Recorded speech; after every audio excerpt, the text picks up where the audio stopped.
Estamos, estamos en tema. Vamos directo al punto. Vamos a ir a Jeremías capítulo 18, versículo 18, por favor.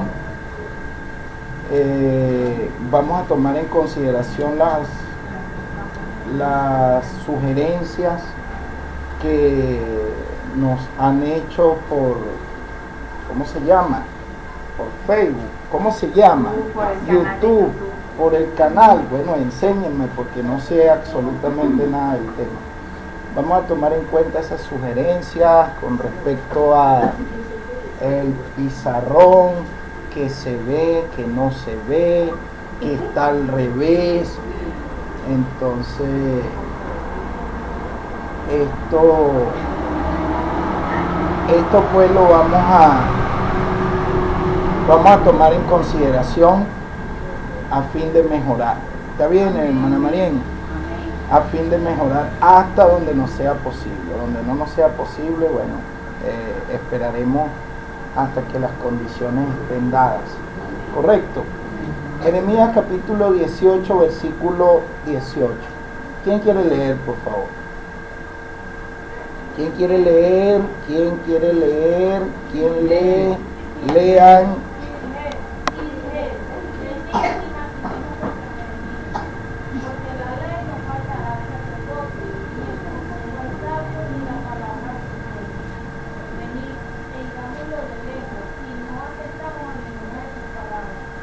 Amén. Estas tres instituciones que aparecen aquí,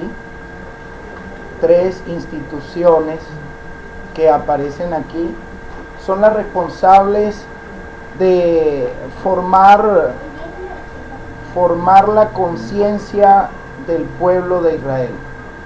El Cohen, el Jajam y el Naví.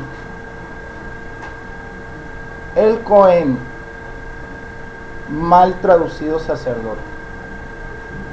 El Jajam, sabio, y el Naví, profeta.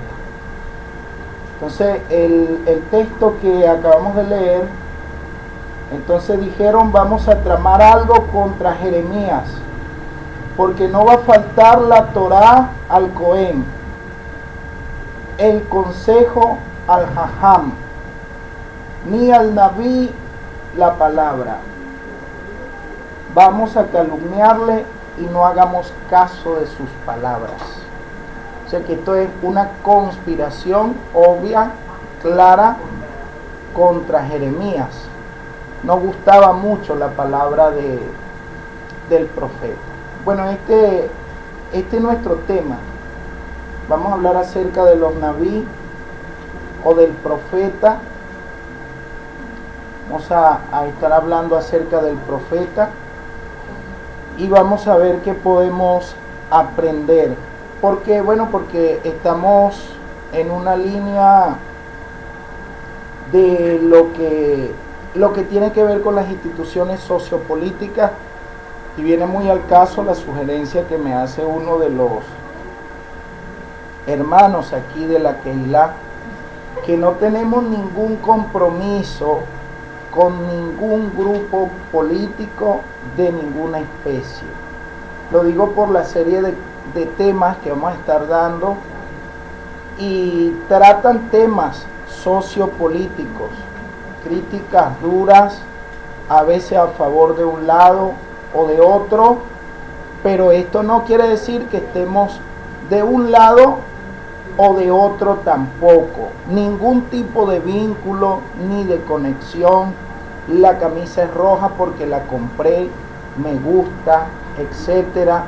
No tiene nada que ver con tintes políticos, chavistas, revolucionarios o nada que se le parezca. Todo nuestro compromiso es con Yahweh en primer lugar y después con Venezuela, para que las cosas queden absolutamente claras, sin duda de ningún tipo. ¿Correcto? ¿Está bien hasta aquí? ¿Quedó sumamente claro? Amén. Eso es muy importante, ¿okay? Que quede muy claro esto. Bueno, dicho esto, entonces vamos a ahondar un poco en esto. ¿Quiénes fueron los profetas? ¿O qué es un profeta? Sin entrar en detalles técnicos en este momento, vamos a tratar de plantear algo, si se quiere, más liviano, y vamos a decir qué no fueron en primer lugar, para después saber qué sí fueron. ¿Se entiende hasta aquí? No fueron creadores del pueblo de Israel, ni cuando estuvo unido, ni cuando estuvo dividido, es decir, no hicieron eso. Tampoco fueron creadores de su fe, de su religión, ni de su espiritualidad.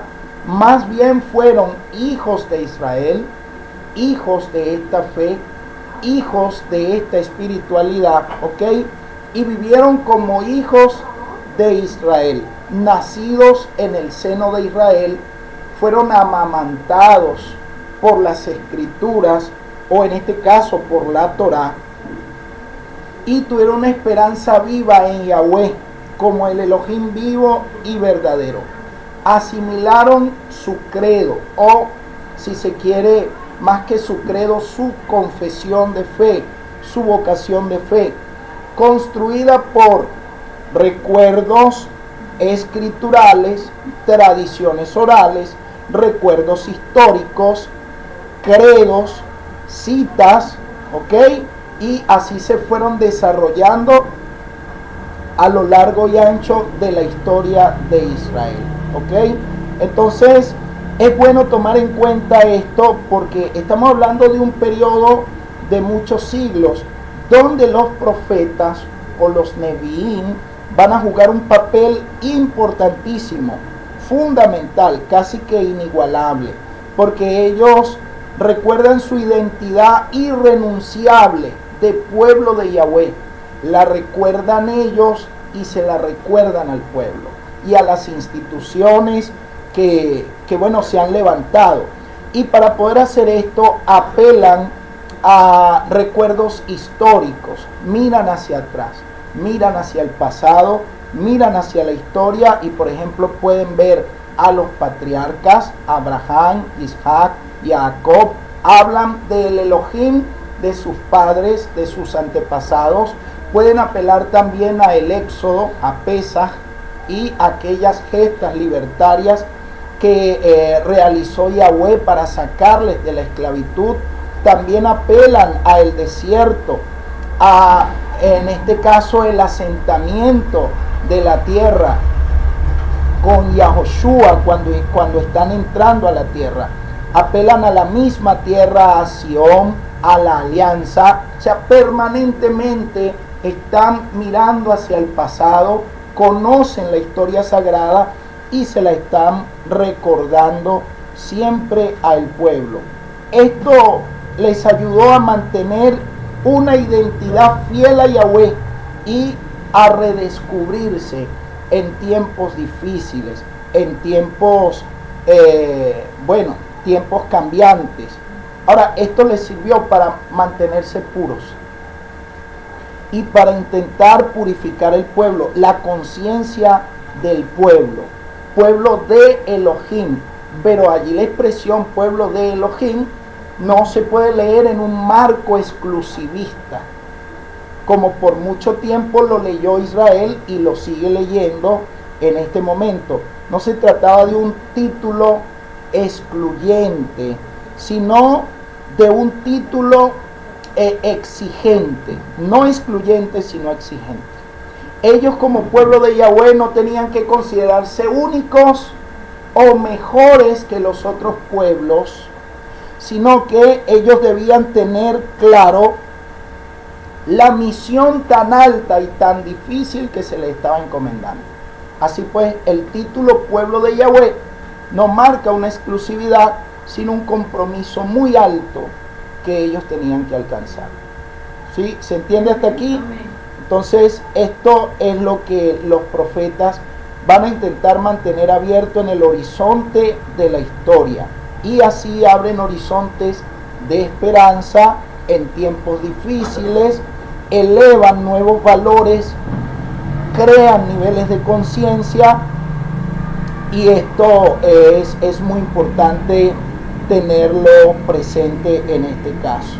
Ahora bien, fíjense bien, ellos tuvieron que alimentarse de estas tradiciones, pues, que encontramos en el pasado lejano de Israel, y me gustaría citar de pasada la importancia de esto, o sea, conocer al menos de pasada estos temas, o por lo menos mencionarlos, para que cada uno tenga la libertad de investigarlo. Es para poder entender el mensaje del profeta o de los profetas de acuerdo a su época. Conocer al menos de manera superficial esto nos ayuda, ¿no?, para comprender esta agenda histórica dentro de tradiciones sociales, políticas, sagradas, en las que se tuvieron que mantener ellos y en las que fracasó el pueblo muchas veces.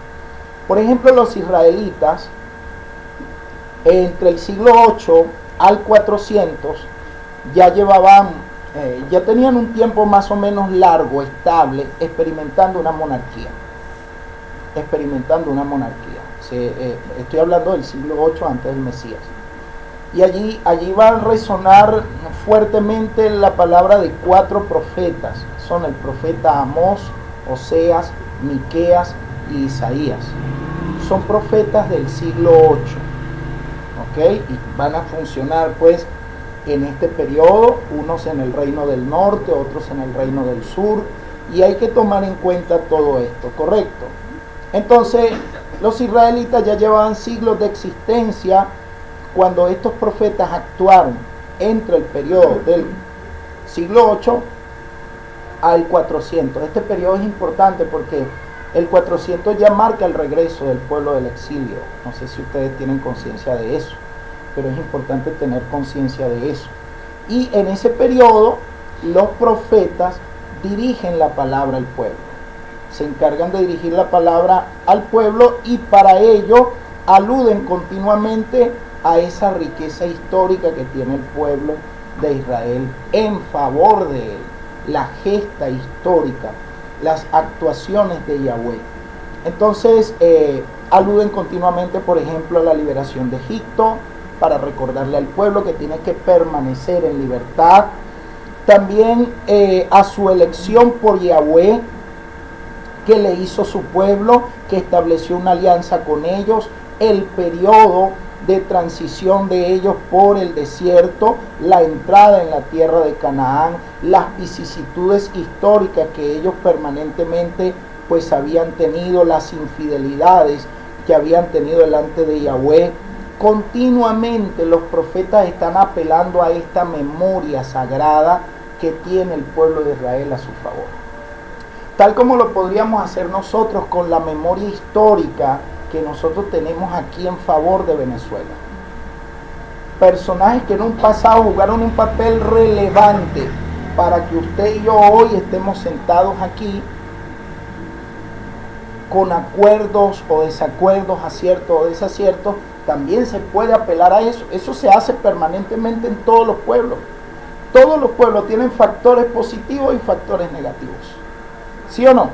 Y eso está en la historia de todo pueblo. Bueno, esta es más o menos la idea que tienen los profetas a sus espaldas. Y nosotros desde aquí pues tenemos que estudiar esto y tomarlo seriamente en consideración.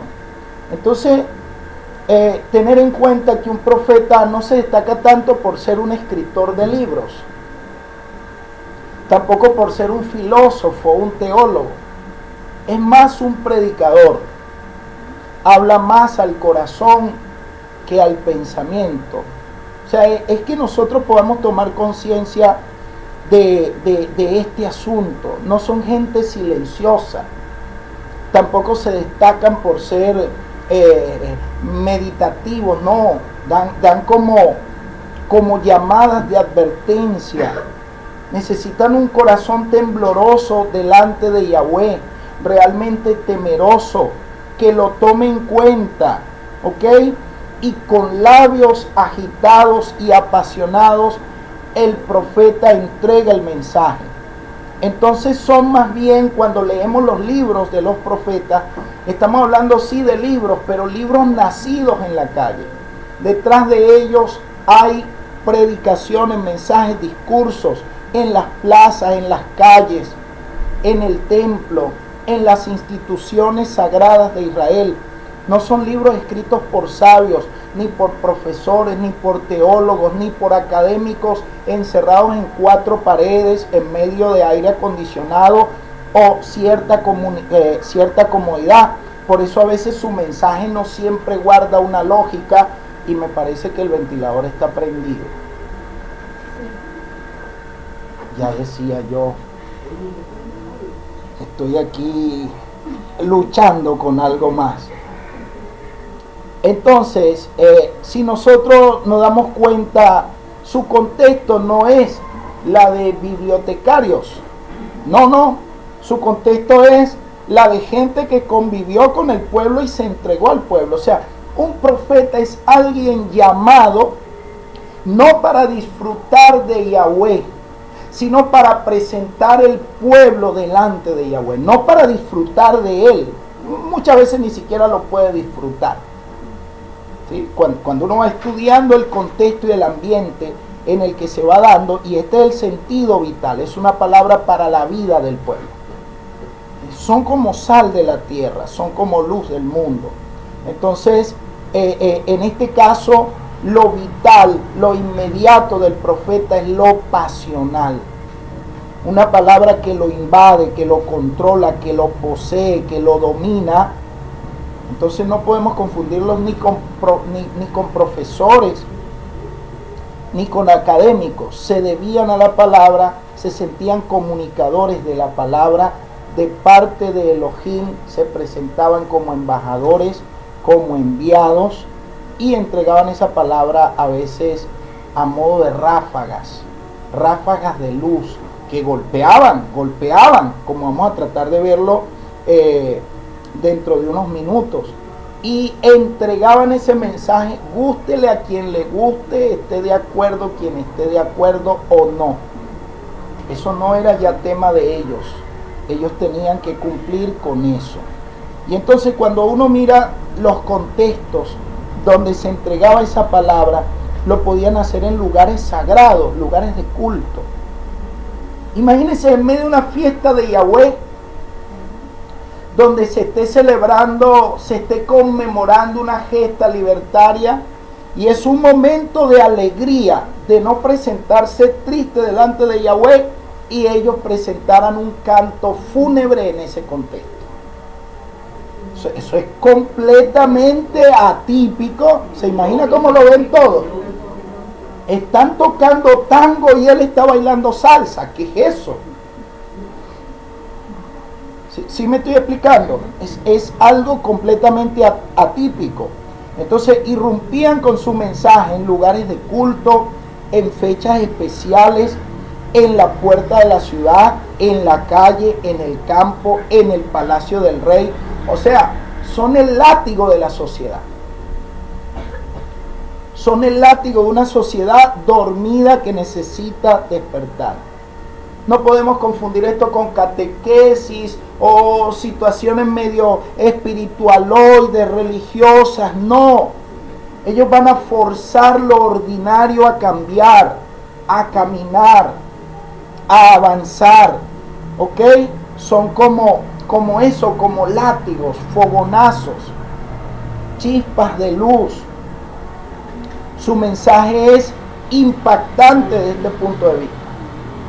Y vale la pena pues que nosotros demos atención a esto.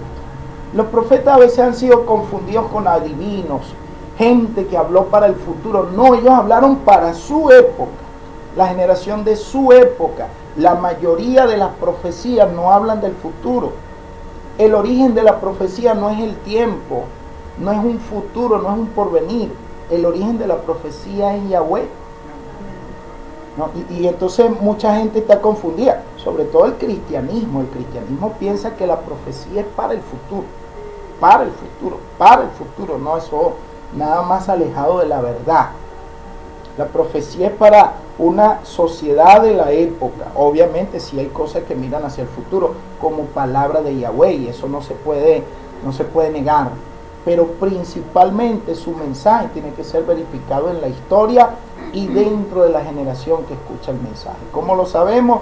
Porque si no, ¿cómo lo apedrean o lo respetan? Pues, apedreado lo van a respetar la gente de su misma época. Eso está ahí, eso no se puede negar. ¿Sí me he explicado hasta aquí? Amén. Entonces, tomar en cuenta esto vale la pena. ¿Qué es lo que vamos a hacer nosotros entonces? Porque habría mucho más que decir, pero me gustaría ir entrando ya en la particularidad de lo que tiene que ver con el mensaje, o no sé si ahondar un poquito más, trabajar un poquito más esta idea. ¿Por qué? Porque a veces usted ve que la profecía o la palabra profética surge como un mensaje a veces insignificante, débil, que los poderosos se dan el lujo de rechazarlo, pero más tarde en el tiempo ese mensaje débil, ese mensajito insignificante termina siendo más fuerte que los poderosos. ¿Dónde está el imperio asirio? ¿Dónde está el imperio babilónico? ¿Dónde está el imperio egipcio? ¿Dónde están las instituciones que se enfrentaron a la palabra profética? ¿Qué ha sido de ellos? ¿Dónde está el templo mismo de los judíos? ¿Dónde está? ¿Dónde está aquel sistema sacrificial que ellos intentaban exaltar por encima de la palabra profética? No está por ningún lado, y la palabra profética sigue en medio de nosotros. Entonces esto nos lleva a nosotros a considerar la importancia que tiene la palabra profética. Ella tiene que atravesar el corazón del hombre, la mujer, de una sociedad, de una generación, de un pueblo, de una nación, de países. Y debemos tenerla presente, debemos tomar conciencia de esto, porque realmente en esto va a estar la fortaleza del profeta. El profeta no está rodeado de ejércitos, ni de reyes, ni de presidentes. No está rodeado de militares para que lo defiendan. El profeta está rodeado de persecución, de martirio. Está rodeado de grandes contradicciones, de conflictos. De hecho, el profeta muchas veces no terminó como quería. Terminó como los demás querían. Apedreado, aserrado, perseguido, exiliado. Pero el profeta lo reivindica Yahweh. Entonces es necesario tomar en cuenta esto, pues. No son políticos profesionales, pero intervienen en la política. No son políticos, pero intervienen en la política. ¿Qué sería la política sin una palabra profética? Pero no son políticos. Uno no los ve haciendo política, y cuando hablo de política me estoy refiriendo a una política partidista. No me estoy refiriendo a política en el mejor sentido de la palabra, como el arte de gobernar, porque desde este punto de vista todos hacemos política. ¿Quién no la hace? El padre hace política en su casa, el empleado o el empleador hace política en su empresa.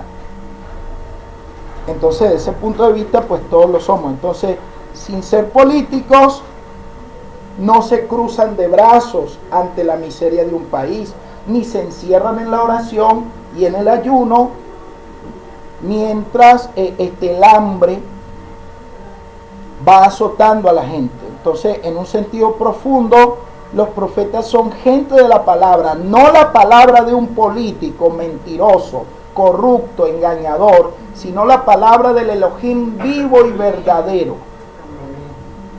Pero son gente de la palabra y no puede verse en otro contexto, ¿ok? Entonces, ellos no tienen un programa de reforma político-social, no, su programa es el programa de arriba, es el programa divino. Se sienten comprometidos con su época, con su pueblo, con su generación. Se sienten comprometidos con lo mejor del individuo, que la conciencia del pueblo cambie, se transforme, de las instituciones también que respondan a los intereses más elevados, más altruistas, en beneficio de los seres humanos, en beneficio de los débiles, del huérfano, del extranjero, de la viuda, del anciano, de los enfermos, de los niños, de los que no pueden valerse por sí mismos. Esta es la política del profeta, una política realmente de reino. Entonces están llamados a comprometerse, confrontan críticamente a sus dirigentes, a sus instituciones, denuncian su hipocresía. Lo van a hacer de manera crítica, sin ambajes, sin cuidarse de nada. Y van a amar la palabra de Yahweh aún por encima de su propia vida, de sus comodidades, aunque tengan que renunciar a los lujos. Van a confrontar de manera crítica a dirigentes, sean reyes, sean gobernantes, sean militares, sean jueces. Van a ir por encima de esto, ¿ok? Sean religiosos e incluso al mismo pueblo, porque también el pueblo se corrompe. Al pueblo le gusta la brujería, la santería, la hechicería, la caña, hasta decir basta, vestirse de blanco, todo esto. Y ellos lo van a enfrentar. Lo van a enfrentar porque saben que eso va a traer consecuencias para el pueblo. Intervienen para orientar al pueblo, para encaminar al pueblo, con una palabra, por supuesto, rotundamente crítica. Una palabra que traiga aliento, que traiga esperanza. No es que ellos anden buscando con esta palabra llegar a la presidencia. No, sino que haya decencia en todos, que haya conciencia en todos, que haya un compromiso en todos, que haya una renovación en las estructuras, forjar el pueblo, darle identidad a una nación con el Elohim vivo y verdadero. ¿Se entiende la idea? Entonces no actúan ni como políticos, ni como sociólogos, ni como politólogos, ni nada que se le parezca. Entregan simplemente una palabra, no pueden ser confundidos con analistas profesionales, ni nada que se le parezca.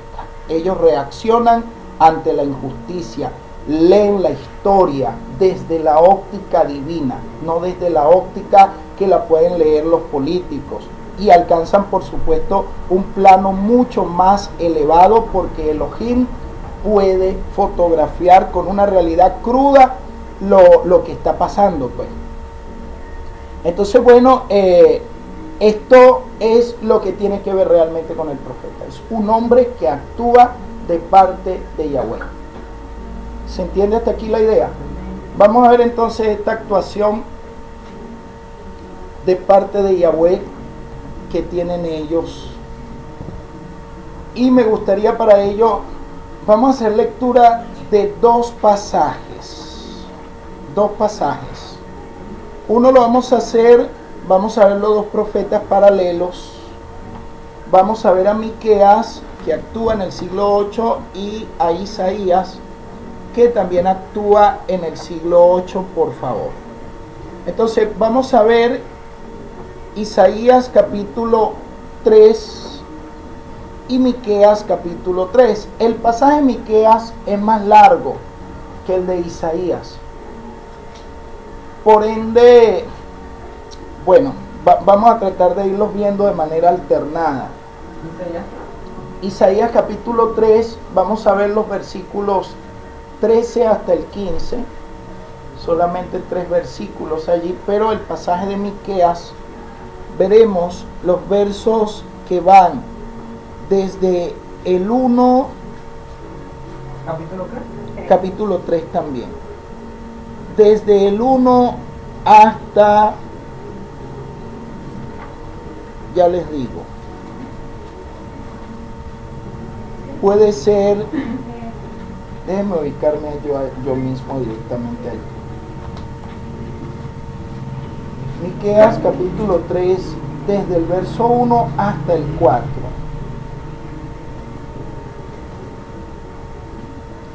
Ok, entonces vamos a ir viendo esto, por supuesto, dentro de un cierto orden, Vamos a tomar lectura primero de los dos pasajes, por favor. Y luego entramos a analizarlos. ¿Quién quiere leer, por favor? Tengo Miqueas. Ok, lea Miqueas, por favor, hermano. Escuchen jefes de Jacob, magistrados de la casa de Israel. ¿No les compete acaso a vosotros conocer el derecho? Mas ustedes odian el bien y aman el mal. Arrancan la piel de encima y la carne de sus huesos. Ustedes devoran la carne de mi pueblo, desollan su piel y quebrantan sus huesos. Le hacen trozos como carne en la olla, como carne en la caldera. Y luego clamarán a Yahweh, mas él no les responderá. Le cerrará su rostro en aquel tiempo por las perversidades que cometieron. Amén. Muchas gracias. Vamos a leer Isaías, capítulo 3, versículo 13 hasta el 15. Yahweh se ha preparado para juzgar, está listo para enjuiciar a su pueblo. Hasta el 15. Yahweh llamará a juicio y dirá a los ancianos y a los jefes del pueblo: ustedes han estado destruyendo mi viñedo, han robado a los pobres, y lo que roban lo guardan en sus casas. ¿Con qué derecho oprimen a mi pueblo y pisotean la cara a los pobres? Lo afirma Yahweh Todopoderoso. Amén. ¿A cuántos líderes religiosos? Voy ahora aquí con los grupos religiosos. Revise las páginas de internet. Revise los canales. ¿Canales qué son? Sí. Ajá. Revise los canales de internet. Revise fase, también se puede decir fase. ¿Sí? No, para mí es más fácil fase. Yo de por allá, es lo mismo, se dice fase también, ¿no? No es lo mismo. Bueno, después me dan una clase del tema.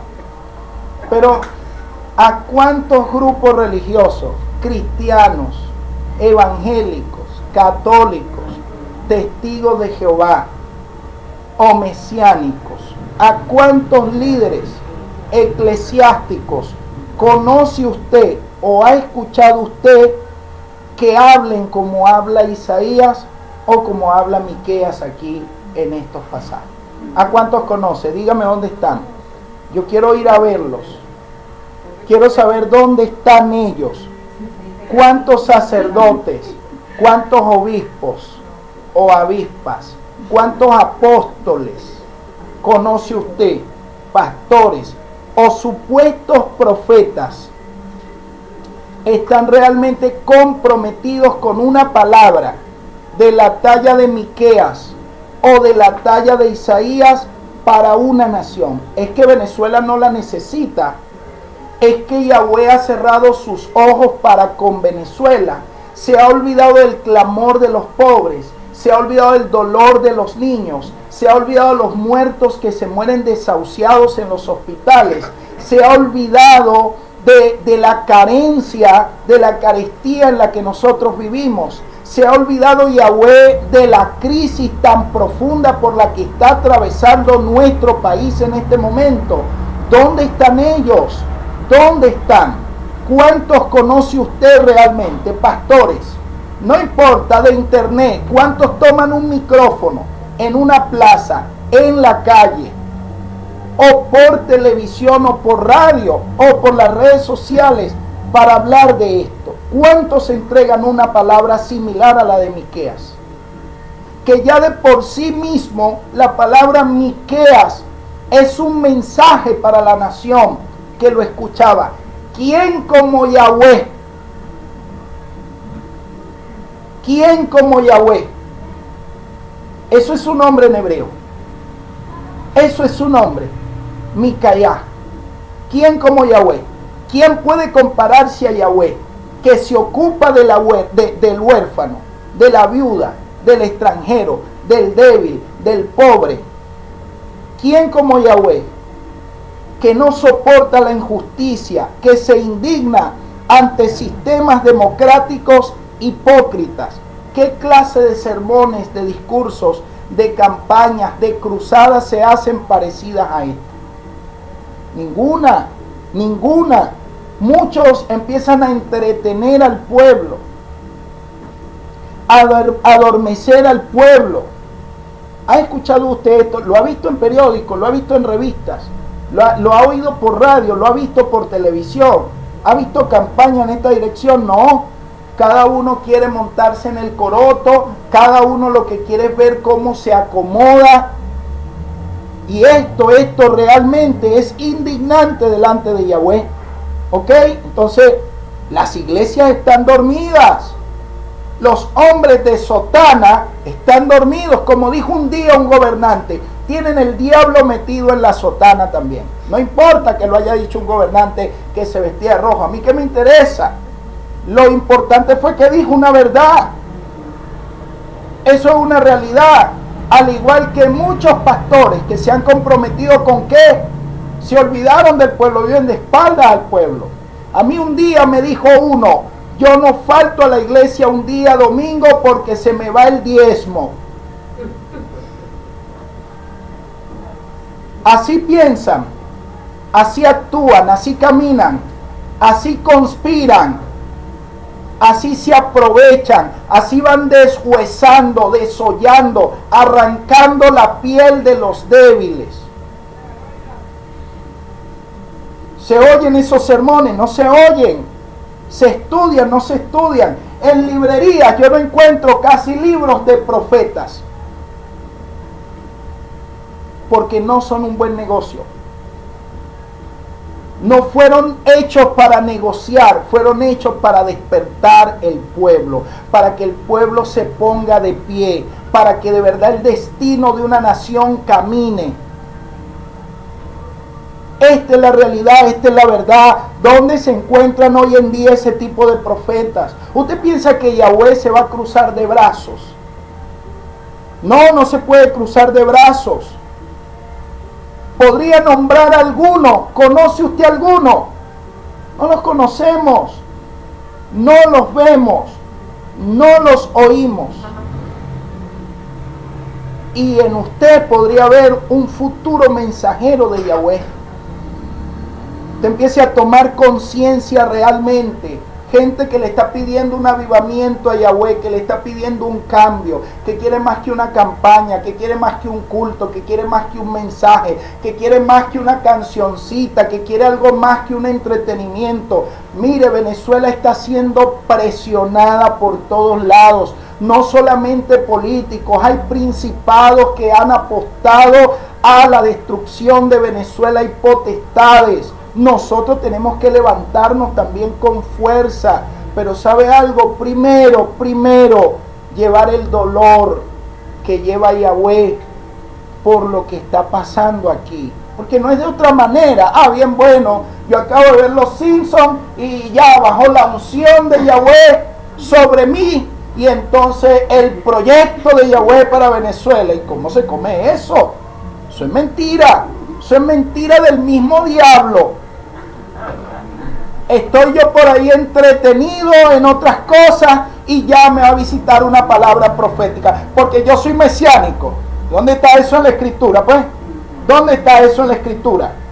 No, hay que pararse en los caminos y meditar cuál sea la senda antigua para andar por ella. Entonces, ¿qué palabras resuenan aquí en el pasaje de Miqueas o en el pasaje de Isaías? Justicia, juicio, son las palabras que realmente resuenan allí.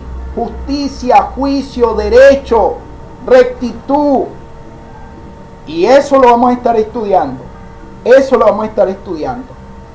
¿Por qué? Porque Yahweh le va a salir al frente a los enemigos de su pueblo, a los que devoran a su pueblo, a los que maltratan a su pueblo, a los que ignoran a su pueblo, a los que descuidan a su pueblo.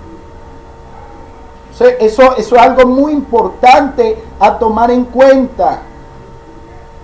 Y esa es la actitud que toma Yahweh y declara a estos gobernantes hipócritas como enemigos de él, porque ellos se han hecho enemigos de su pueblo. Y aquí veremos que el pueblo de Yahweh son los pobres.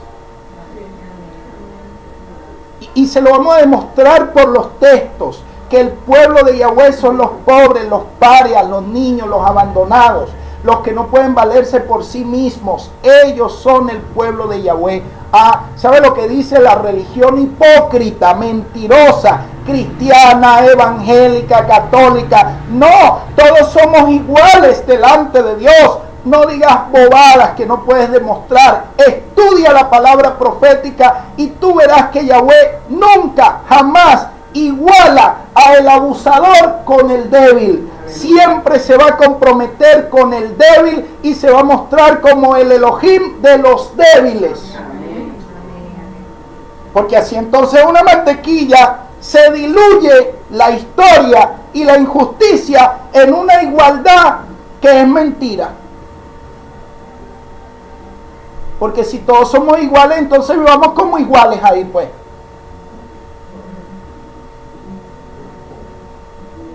Hay algunas cosas en las que somos iguales. Somos hombres, somos seres humanos. Tenemos las mismas necesidades, pero no están las mismas condiciones. ¿O sí están las mismas condiciones? Entonces Yahweh se parcializa. Y yo sé que esto no le va a gustar a muchos, pero se va a poner del lado de los débiles y en contra de los abusadores. Y ese es el Elohim que yo quiero seguir. No quiero seguir un Elohim que se haga la vista gorda mientras alguien oprime al débil. Mientras el que fue puesto para gobernar no se ocupa de gobernar, sino de despellejar el pueblo, de ver cómo lo devora, de ver cómo lo entretiene con cajitas. ¿Necesitamos nosotros realmente eso? Vamos a ver realmente la Escritura, vamos a ver realmente qué enseña la Escritura. Y por esa razón Yahweh anuncia el castigo divino. Y lo más tremendo es que ofrece castigar a Jerusalén. ¿Qué dejará para las demás? ¿Qué dejará para los demás? Si no va a pasar por alto a Jerusalén, hermana Iris, ¿qué dejará para los demás? Una cosa tremenda, una cosa terrible. O sea, es algo que realmente es inaceptable. Entonces, ¿cómo responde Yahweh ante eso? Con castigo divino. Y esto es lo que está en el corazón de estos pasajes. La denuncia a la falsa religiosidad, que es el opio de los pueblos. Como dijo por allá un pensador judío también de paso, judío. Porque él es judío, o fue judío. Y habló de la religión como el opio de los pueblos. Claro, porque, ¿sabe qué decían los sacerdotes? Se ponían del lado de los poderosos, y a los pobres les decía, no, a los trabajadores, a los últimos, les decía que es que Dios hizo el mundo así, hijo mío. Dios hizo el mundo así. Y entonces veían este mundo como un valle de lágrimas. Enseñaban a los pobres a ver el mundo como un valle de lágrimas, donde veníamos era a sufrir, a pasar trabajo y a anhelar el cielo, donde realmente las cosas serían diferentes. Enseña eso la Escritura. La Escritura no enseña eso por ninguna parte. Y así mantenían al pueblo dormido, mientras los poderosos seguían arriba y los pobres abajo. Entonces, aquel hombre se rebeló y dijo, no, la religión es el opio de los pueblos, lo que tiene al pueblo es dormido, entretenido. ¿Quién quiere un Dios así? Nada más el rico, que está cómodo, a él le conviene tenerlo así. Entonces ese mensaje, esa supuesta igualdad, no sirve. Eso es igual, no es ni siquiera esto es igual. Ni siquiera estas dos líneas son iguales. Una está arriba y la otra queda abajo. Ahí no hay igualdad por ningún lado. Eso es mentira. Ni siquiera esto se le puede llamar igualdad. Ni siquiera eso. Entonces vienen a argumentar cosas que realmente no se pueden probar, que no se pueden demostrar. Entonces, en este tipo de discurso que encontramos nosotros aquí, en el libro del profeta Miqueas y en el libro del profeta Isaías, fíjese lo que vamos encontrando nosotros aquí. Probablemente no nos dé tiempo de ver todo esto, hay mucho aquí por cubrir. Primero, es un oráculo profético, es una palabra profética. Tiene la estructura de un discurso de juicio y condena. Estamos hablando de discursos proféticos del tipo juicio y condena. Exactamente igual a lo que tenemos nosotros presente en Génesis capítulo 3. Bueno, pero no sé por qué me voy tan lejos. Igual ya me fui por allá lejos. Vamos a verlo. Amén, amén. Me sujeto a eso. En el capítulo 3 de Génesis, en el versículo, ya les digo desde qué versículo. Ok. Desde el verso 9 hasta el versículo 19. Ese pasaje también está estructurado de acuerdo a un modelo profético, cuya estructura es juicio y castigo. Porque se ve una llamada de Yahweh llamando al hombre para juzgarlo y castigarlo. Llamando para juicio y castigo. Entonces, vemos nosotros convocación. Hay una convocatoria. ¿Quién tiene allí donde estamos? Miqueas capítulo 3, verso 1. Vamos a leer el verso 1. Convocación. Yo les diré, escuchen esto de Jacob, como es del Espíritu de Israel. Amén. No deberían conocer lo que es justo. Ok, allí, disculpe hermana, allí están siendo convocados. ¿Quiénes están siendo convocados allí? Jefes de Jacob. ¿Se da cuenta? Están siendo convocados. 2. Acusación. Tienen convocación, tienen acusación. Versículo 2 y 3. ¿Qué dice? Ustedes esperan vivos a los de mi pueblo, que les arrancan la carne de su hueso. ¿Está viendo la acusación? Los está acusando de caníbales,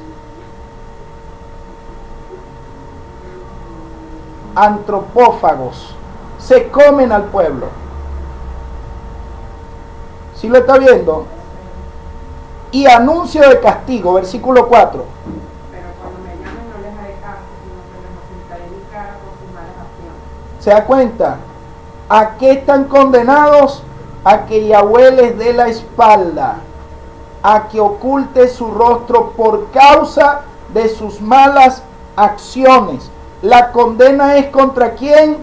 Verso 1, contra los jefes, Roshim, los cabezas, los que encabezan a Jacob, los Roshim y los líderes, Ketzinim,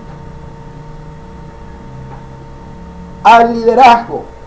Ambos son términos prácticamente homólogos. Algunos dicen que estos son fuerzas militares.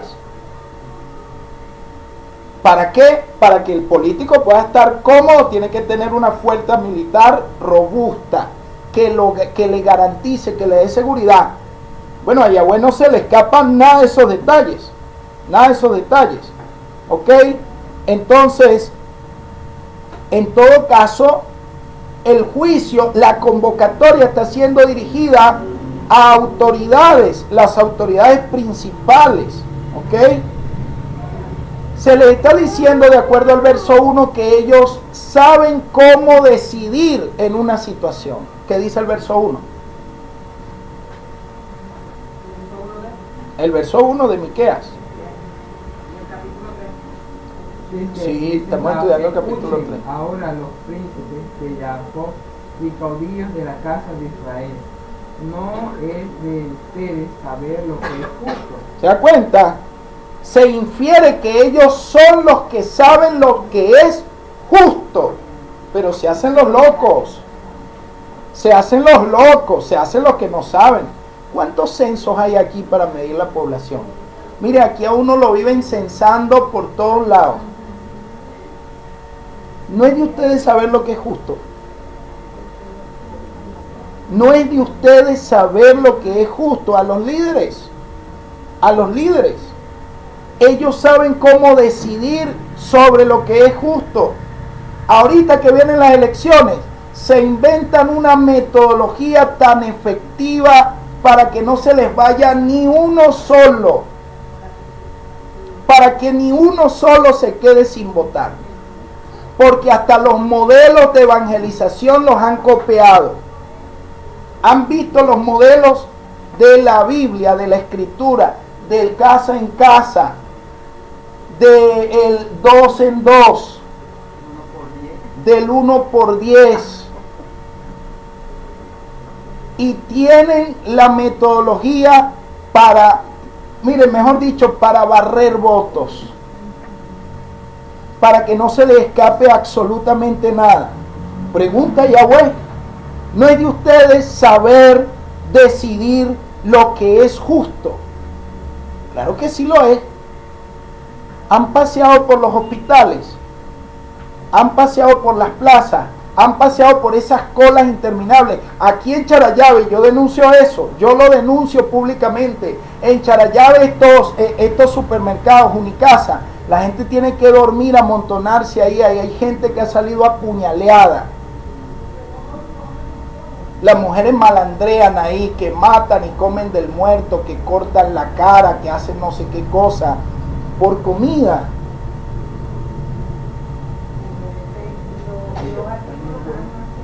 ¿Ah?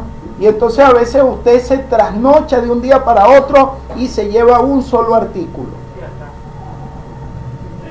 Si es que alcanzas. No es de ustedes saber lo que es justo, porque, oiga, yo le digo algo. Yo tolero eso de buena gana si así estuviera viviendo el presidente de la República también. Si así estuviera viviendo el gobernador, el alcalde, el concejal. Si así estuvieran viviendo ellos también, yo lo soporto de buena gana. Pero Maduro no está así. Los demás no están así. Los demás están cómodos. Ellos no padecen lo que padecemos nosotros. No lo viven. No nos conocen. Nos dieron la espalda. No saben quiénes somos. Ni chavismo ni oposición. Ninguno de los dos. Ni los gobernantes ni los magistrados. Ninguno de ellos. Ni los diputados supuestamente electos por el pueblo para representar el pueblo, para mejorar las condiciones del pueblo, ni la Asamblea Nacional, como dicen ellos, golpista, ni la socialista. Ninguna de las dos llega aquí. Aquí habían dicho que cuando ganara la golpista se iban a acabar las colas. Que dijo después un diputado, eso era una propaganda política. ¿Cierto? O sea, eso era para que el pueblo votara. Se montaron en el coroto, chévere. Entonces pues vinieron los otros y hicieron paralela a esta otra asamblea. Y que dicen que Trump, los Estados Unidos, tiene bloqueado a Venezuela y por eso no llegan los recursos. Mire, viven con unos cuentos. Tienen unos cuentos pero tan increíbles. Pero la palabra es clara aquí, dice, no es de ustedes saber lo que es justo. Porque es que mire que uno de ellos diera de lo poco que tiene hacia el pueblo, pero lo de ellos. Y otro diera de lo poco. ¿Usted sabe cuánto es el aparato burocrático, el aparato político? ¿Sabe cuántas personas son y cómo viven? No me vayan a decir a mí que ellos están limpiecitos, pobrecitos. No, eso es mentira.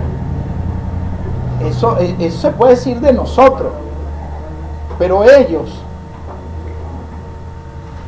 Entonces, esta situación, por eso es que Yahweh no puede parcializar, en este caso igualarse, ser el Dios de todos como quieren ellos. No, porque todos no estamos viviendo igual. Y entonces este sistema político actual dice que es para la igualdad de todos, pero yo no veo que ellos estén haciendo cola con nosotros.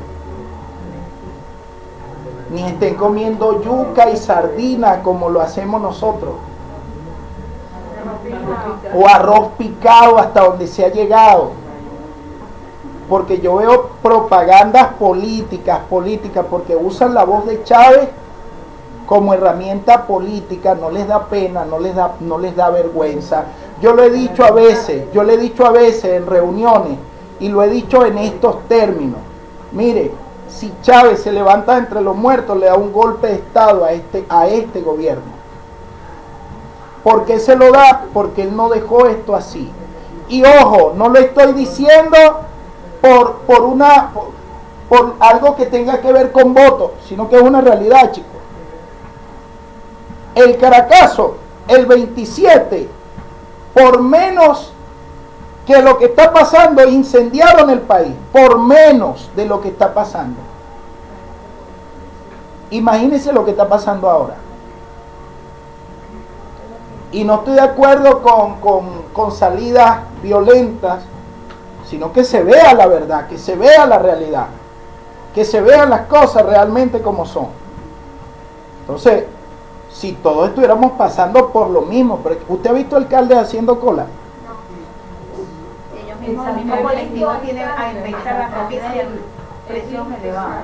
¿Se da cuenta? Están oprimiendo el pueblo. ¿Se da cuenta? Aquí hay un supermercado, por allá por Madosa, hay un supermercado, no me acuerdo cómo se llama, el Líder. Eso y que venden carísimo. Y allá no llegan el Indepavi, ¿qué se llama eso? No. Bueno, ya cambiaron el nombre. ¿Cómo es? Sunde.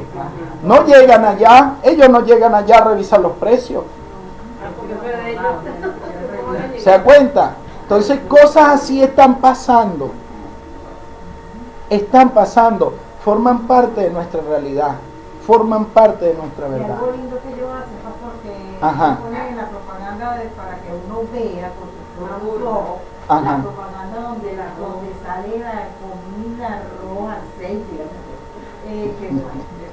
toda esa candela de alimentos, oye, pero ¿dónde están? Es tremendo. Manda, si yo fuera presidenta, usted también fuera como, porque tenemos poder. Claro. Esto no es un país normal. Entonces, Yahweh se está dirigiendo a los cabezas, Roshim, a los que saben lo que tienen que hacer y no lo hacen. A ellos se está dirigiendo. En el contexto se habla de reyes, de militares, de funcionarios, de jueces, de líderes religiosos comprados. Todos ellos según el testimonio de la Escritura. Porque es que no van a faltar los líderes religiosos comprados, que los compra el Estado también. Entonces, para contrarrestar, salen y dicen 3 o 4 palabras bonitas, eso sí, pero no se pueden probar. No se pueden probar. Cuando usted las pasa por la Escritura, está totalmente raspada. Vamos a pasar por la Escritura esto. Vamos a ver por qué ellos son responsables de administrar justicia. Vamos a ver esto de acuerdo a la Escritura. Deuteronomio capítulo 16, del verso 18 al 20. Primera de Reyes, capítulo 3, del 16 al 28. El pasaje es muy largo, vamos a dejarlo de lado. Pero anótenlo. Deuteronomio 16, del verso 18 al 20. Primera de Reyes, capítulo 3, versículo 16 al 28. Segunda de Crónicas, capítulo 19, del 4 al 11. Salmo 72, del 1 al 4. Jeremías 22, del 15 al 16. Repito las citas. Deuteronomio 16, del 18 al 20. Primera de Reyes, capítulo 3, versículo 16 al 28. Segunda de Crónicas, capítulo 19, versículo 4 hasta el 11. Salmo 72, del 1 al 4. Y Jeremías, capítulo 22, del 15 al 16. Vamos a ver de estas citas la primera que di. Vamos a ver también el Salmo 72 y Jeremías 22 del 15 al 16. Son las citas más cortas y las podemos ver. Amén, amado. Dice: en todas las ciudades que Yahweh Eloheja te dé para tus tribus, pondrás jueces y oficiales, y juzgarán al pueblo con juicio recto.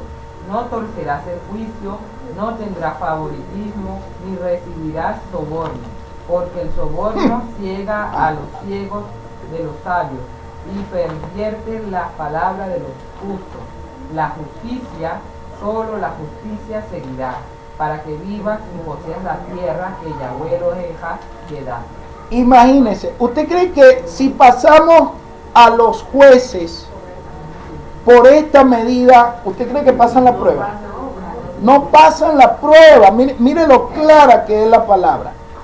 Del 18 al 20 de Deuteronomio capítulo 16. Vamos a ver cómo lo dice esta versión. Qué impresionante lo que dice aquí. Vamos a ver. Déjenme ubicar aquí, por favor. 9, 10. Ok. Ahora sí. Mire lo que dice. Establecerás jueces y escribas para tus tribus en cada una de las ciudades que Yahweh Eloheja o tu Elohim te va a dar. Hay que establecer jueces, shoftim, jueces en cada una de las ciudades. Fíjese, prohíbe la concentración, se prohíbe la concentración del derecho en un solo lugar, sino en cada una de las ciudades, porque en todas las ciudades hay problemas, ¿o no? En todas las ciudades hay problemas y hay que descentralizar el poder. ¿Para qué? Para que cada uno pueda ir juzgando los casos que se van dando en cada región y no se puedan acumular sistemas burocráticos lentos, tipos tortuga, pereza, que no camina por ningún lado. ¿Sabe cuándo un caso camina? Cuando hay billete de por medio. Rapidito. Y que no sean bolívares, ahora tienen que ser dólares. Dolores para otros. Sí, obvio, van a ser dolores para mucha gente. Ahí sí camina, mire, pero pronto, de manera raudaz, no la justicia, porque es que aquí no se paga el delito. Aquí se paga por ser pobre, no por ser delincuente. Aquí el delincuente no paga. Aquí las cárceles se hicieron no para los delincuentes, sino para los pobres.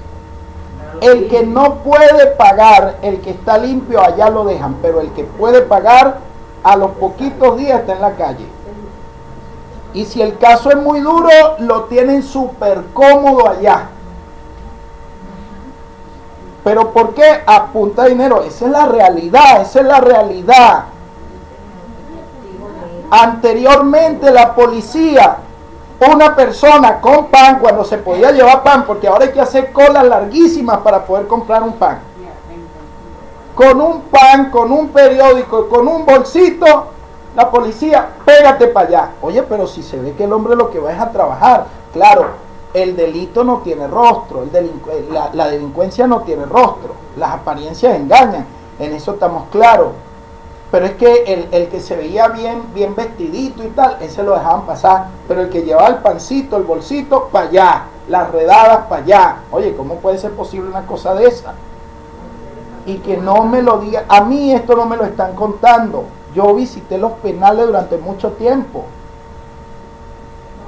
Y allí uno se da cuenta que el delito no es lo que se está pagando. Se está pagando el ser pobre, el no tener dinero para que te la muevan.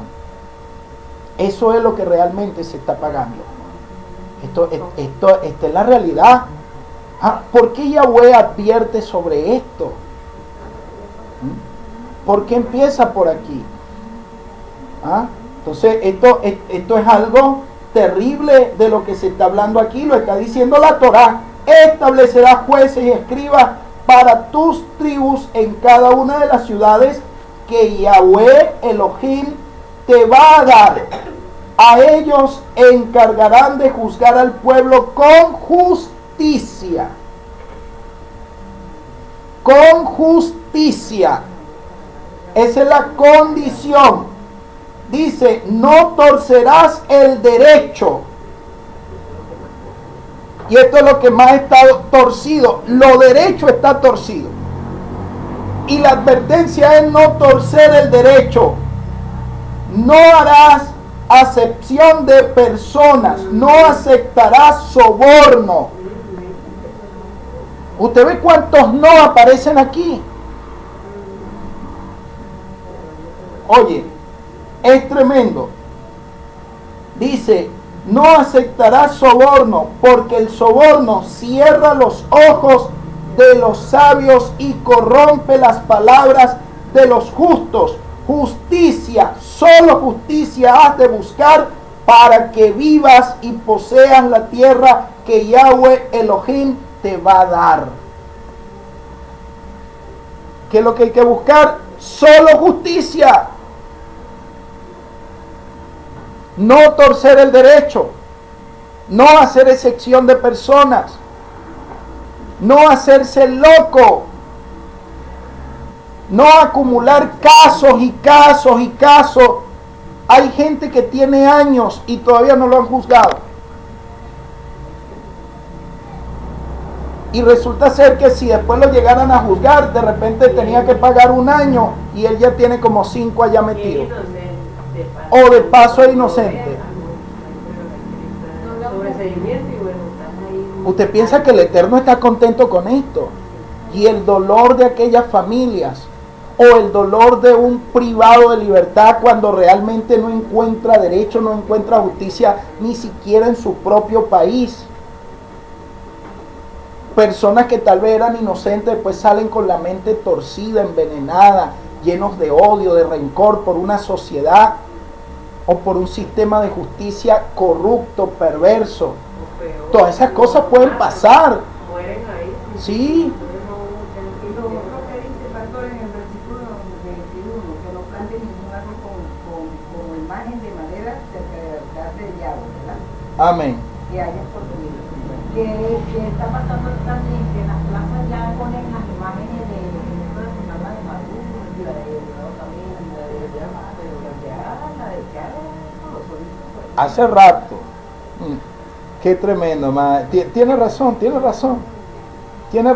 Eso lo trataríamos en el aspecto cúltico, en el tema del culto. Pero aquí viendo el tema del derecho, del juicio, del no aceptar soborno. Dígame usted, sí, a esa gente parece que ellos no han leído este texto de no aceptar soborno, porque eso parece que el texto dijera aceptará soborno. ¿Cuánto hay para eso?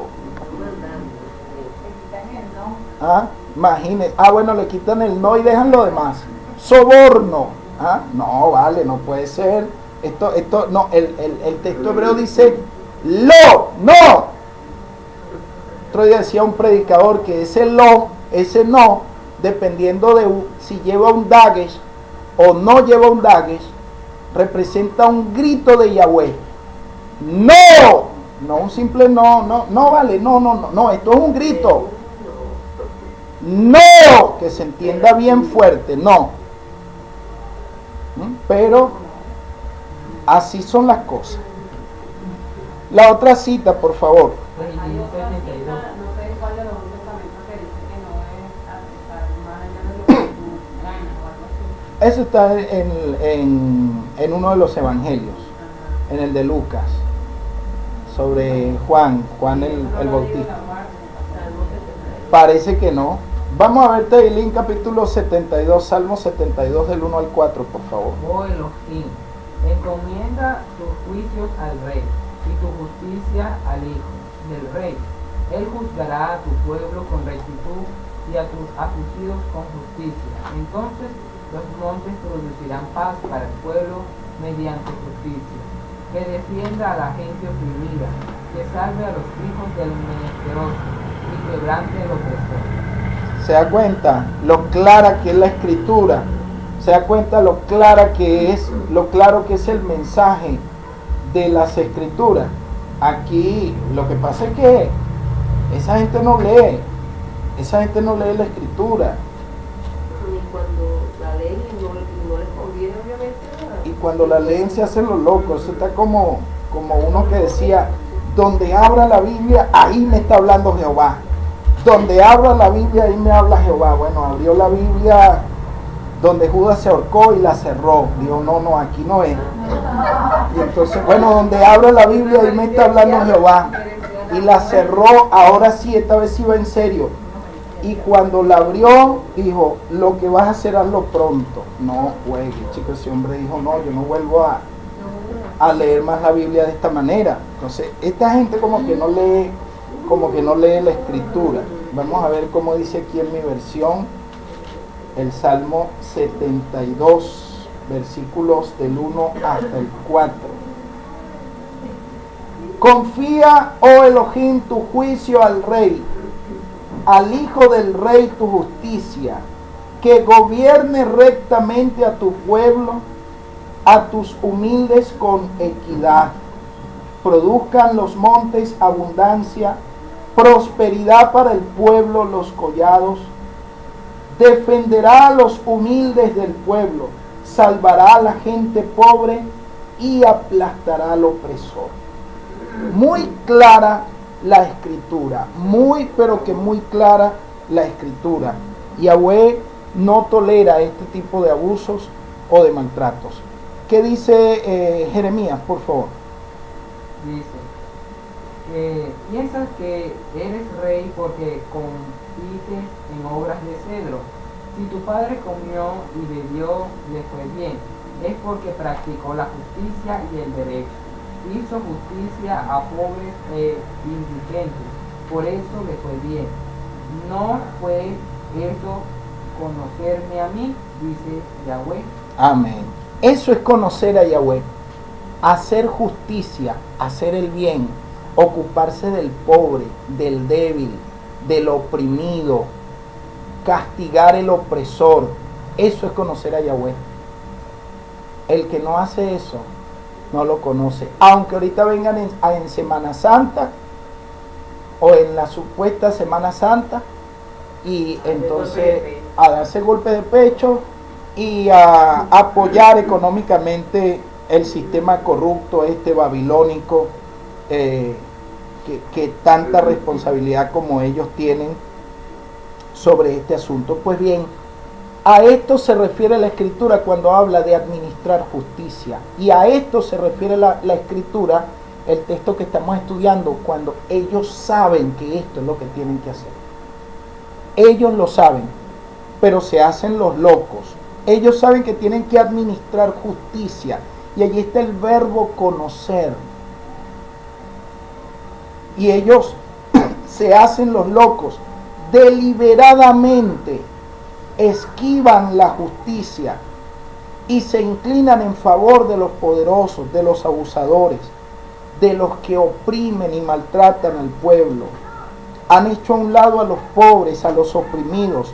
Así que aquí, en lugar de conocer la justicia, el derecho, en lugar de conocer el bien, de odiar el mal, ahora aman el mal, aborrecen la justicia. Entonces, ¿qué es lo que terminan amando? El soborno. A esto es que se pegan al cuánto hay. Es una cuestión tremenda, Fíjese, en los versículos 2 y 3 vamos a ver qué dice allí en Miqueas. Estamos en Miqueas capítulo 3.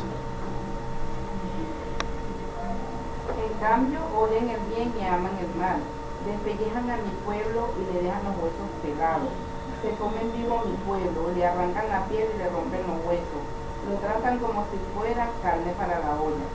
Exacto, fíjese usted cómo empieza la imagen. La imagen es clara, es cruda, la imagen es terrible, es una metáfora, pero terrible la que se está dando aquí. En el verso 2, vamos a ver qué dice aquí: pero vosotros odiáis el bien y amáis el mal, arrancáis la piel de encima y la carne de los huesos. Fíjense que la imagen empieza a partir de una imagen fuerte: arrancar la piel y la carne de los huesos. Allí arranca la imagen. La denuncia empieza con una imagen de caníbales, ¿sí? Porque dice: arrancan la piel de encima y la carne de los huesos. ¿Dónde se cierra la imagen? A ver aquí, para terminar, en la olla. O sea que tienen un objetivo al arrancar la piel y al desollarlo para la olla. Sí, ese es el objetivo. Alimentarse de ella. Exactamente. Ese es el objetivo. Entonces, esta es una expresión que provoca horror, porque el canibalismo está condenado. Es una expresión que provoca horror. La imagen produce una sensación de horror. Encontrarnos con una acumulación de tanta pasión de la boca de un profeta. Está indignado ante esta situación, y esta indignación viene del cielo, porque es que el origen de esta indignación es divina. Este es el verdadero punto aquí, ¿ok? Entonces es una sensación de repulsión hacia esta situación. Imagínense, toda esta matanza, porque una matanza termina en la olla. Termina en la olla. Mire usted el índice de delitos, de muertos que se da aquí en el país. Hablo del país porque es el país donde vivimos. No sé de los otros países. Pienso que también debe pasar. Pero de lo que ocurre aquí, el índice más alto de delitos y de muertes se da ¿dónde? En las zonas bajas. No se dan en las clases altas en la misma proporción que se da aquí en nuestras zonas deprimidas. Y entonces esto realmente es tremendo. Mire, cuando cae uno de los de arriba, eso lo encuentran a los responsables a como de lugar. Pero cuánta gente pobre ha caído y tienen años esperando sus familiares a que se les haga justicia, y para ellos no ha existido la justicia. Entonces estas son situaciones pues que uno se tiene que parar a meditar y a ver la terrible experiencia que tuvieron que vivir los pobres de aquella época en el tiempo de Miqueas, que le habló a una zona campesina, a una sociedad pobre, deprimida, pasando por momentos difíciles, empobrecidos, perdían sus propiedades, no podían trabajar la tierra, el grano era muy costoso, pedían prestado y quedaban endeudados. Cuando era el tiempo de la cosecha ya debían todo lo que estaban produciendo. ¿Es posible eso? ¿Es justo eso? Por supuesto que no. Terminaban perdiendo la tierra, convirtiéndose en esclavos, en jornaleros. En tiempos del Mesías habían cantidad de gentes en las plazas esperando ser empleadas. Ustedes no han visto la parábola, una parábola donde él salió a una hora y contrató a unos, y salió a otra hora y salió a otra hora. Eran las personas de más baja condición que estaban esperando que cualquiera se las llevara a trabajar, aunque fuese unas pocas horas. Entonces estamos hablando de una situación de verdadero espanto, una situación espantosa. Y entonces se hacen la vista gorda ante esta situación. Bueno, el que mora en los cielos no ignora esto, pues. ¿Ok? Entonces, esto no se puede tratar con una fría y lógica pasión, o reducirse a números, o a estadísticas, o a daños colaterales. No, déjate de eso. Así, usted no veía en esos programas donde, ¿sabe qué me indignaba a mí? Todavía que lo diga un político de una nación que esté en guerra con otros, Israel ha caído en este error, donde un misil cae en una zona donde era una escuela o un hospital, y la cantidad de muertos allí, niños, mujeres, ancianos, es impresionante. ¿Sabe cómo reducen eso? Como daños colaterales. Así justifican esa matanza. No, esos fueron daños colaterales. ¿Sí? ¿Verdad? Se podrá justificar eso. Pero hay religiosos que hablan así, hay curas que hablan así, hay pastores que hablan así, hay rabinos que hablan así de daños colaterales. ¿Habló alguno de los profetas de las escrituras? De las escrituras, así no. Pero los líderes religiosos comprados, vendidos, sí hablan así. De ese tipo de daños colaterales. Entonces todo lo reducen a números fríos. No. O no, censura de imágenes. Esas imágenes no se pueden proyectar porque son imágenes muy duras. Pero ¿dónde está la dureza? ¿En la imagen del hecho o en el hecho que están realizando como criminales, como abusadores? Porque esas personas no estaban muertas, estaban luchando por vivir, por mantenerse vivas. ¿Dónde está la crudeza? La crudeza está en el reportero o en el periodista que está haciendo su trabajo y está reflejando la cruda realidad de la guerra o de un abuso político. Es que en una guerra o en un sistema político corrupto, la primera sacrificada es la verdad, después los pobres.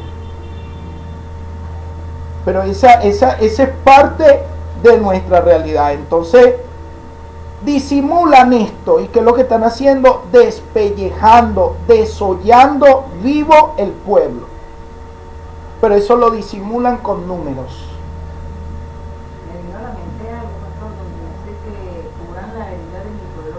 Así es.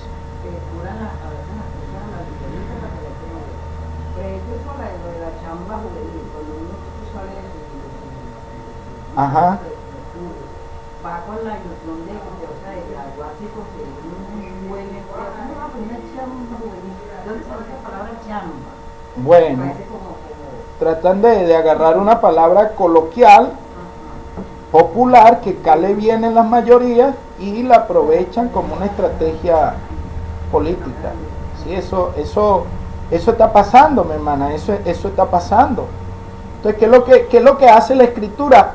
Describe la realidad, no la disimula, la presenta, la describe, muestra el canibalismo salvaje, porque si hoy en día se habla del capitalismo salvaje, aquí hay un canibalismo salvaje, desollando literalmente al pueblo. El profeta nos dice que son políticos, jueces corruptos, militares corruptos, que despellejan el pueblo, lo descarnan, lo están desollando, lo dejan en los puros huesos para después comérselo.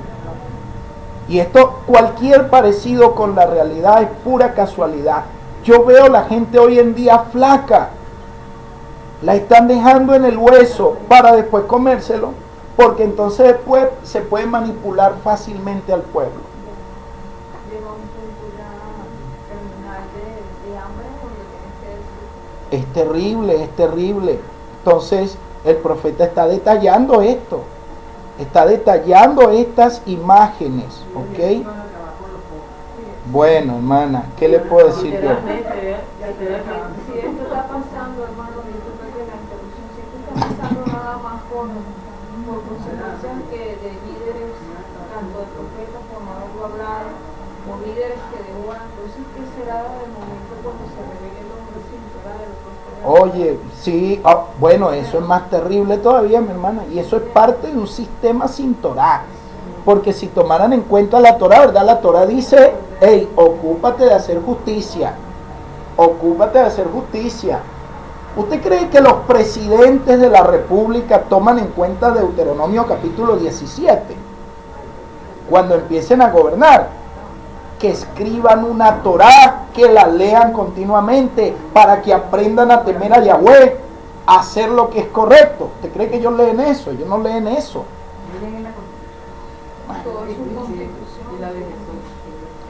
Entonces, el profeta habla así. Habla de despellejar, de desollar, de robar al pueblo. Básicamente quitarle lo que legítimamente le pertenece. Aquí hay gente que la han amenazado hasta con quitarle la caja. Oh, que ese no es un derecho legítimo. Uno no le pertenece una caja como derecho legítimo. Eso es muy poquito. A usted le pertenece el derecho a tener un trabajo honrado, que le alcance el salario, que no haya inflación, que usted pueda comer donde quiera, cuando quiera, que usted vaya allí a la esquina al lado y encuentre una bodega donde tenga todas las cosas que usted quiera comprar. Eso es lo que ocurre en un país normal, común y corriente. Pero esto y que no me vengan a decir a mí que esto es mentira, porque si no, que nos demos una vueltica por cualquier parte nos podemos dar una vuelta. Claro, por cualquier parte nos podemos dar una vuelta. Y veremos que esto es una gran realidad. Entonces, si buscáramos en los profetas, encontraríamos este tipo de verbos, este tipo de mensajes, este tipo de denuncias por todos lados. Por todos lados nos encontraríamos con todo esto. Y nos daríamos cuenta que Yahweh es el Elohim de los oprimidos, no de los opresores. ¿Se entiende la idea? Eso es muy importante tomarlo en cuenta. ¿Ok? El verbo gazal, propio del vocabulario del despojo y la opresión. Este es el verbo que está usando allí el profeta. Y lo usa en superlativo. Lo presenta dentro de la imagen del canibalismo. Habla de líderes dentro de su propia nación que no se ocupan de los intereses de la nación, sino de los intereses de ellos mismos, sin importarle la suerte del pueblo. Sin tomar en cuenta la suerte ni las condiciones vulnerables del pueblo, encargados de aplicar la justicia, de optar por el débil, por el pobre, por el vulnerable, por el desvalido, por el oprimido. Pecan, pervierten el derecho, se corrompen al ponerse del lado del dinero, de las riquezas, acumulan casas, se acuestan. ¡Ay de los que se acuestan a soñar! ¿Cómo pueden poseer el derecho del otro? Pero en eso se la pasan. Pecan ellos y pecan ayudando a los que están oprimiendo al pueblo. ¿Por qué no se dan un paseo? ¿Por qué no se dan un paseíto? Que se den un paseo para que se den cuenta. Y quieren hablarnos de héroes de la revolución. Quieren hablarnos a nosotros de héroes. No nos hablen de muertos, no nos hablen de difuntos. Nosotros estamos hoy hablando por los vivos que sufren, que lloran, por los desahuciados, por los olvidados, por los oprimidos. Los muertos ya descansaron, dejaron su legado, dejaron un mensaje. Aprendamos de ellos, pero miremos a los ojos a los vivos, a los que sufren, a los que lloran, a los que gimen, a los que claman y nadie los oye. Veamos esa violencia en las calles. No nos hablen de los que no están, háblenos de los que estamos, de los que están aquí, de los niños que a diario hablan con su mamá porque no soportan el hambre tan inclemente en el estómago. Hablen de ellos, no nos hablen de esa clase de héroes que pudieron haber tenido un legado, haber dejado una huella, está bien, pero lo dejaron escrito, dejaron un modelo, dejaron un ejemplo. ¿Qué está dejando esta gente? hambre, miseria, violencia, delincuencia. No nos hablen de los que no están. Y si vamos a hablar de héroes, de heroínas, yo tengo millones de héroes en este mismo momento que a diario se levantan a las 4, 5 de la mañana a buscar algo para llevar a su casa. Hay madres que son verdaderas heroínas, que luchan a brazo partido por el bienestar de sus hijos, por dejarles un futuro mejor, o padres que a diario se sacrifican. Esos son los verdaderos héroes. Muchos de ellos no vuelven a la casa, están siendo matados, asesinados, abusados de manera tiránica. No nos hablen con discursos hipócritas que adormecen el pueblo. La gente necesita despertar, y yo hago un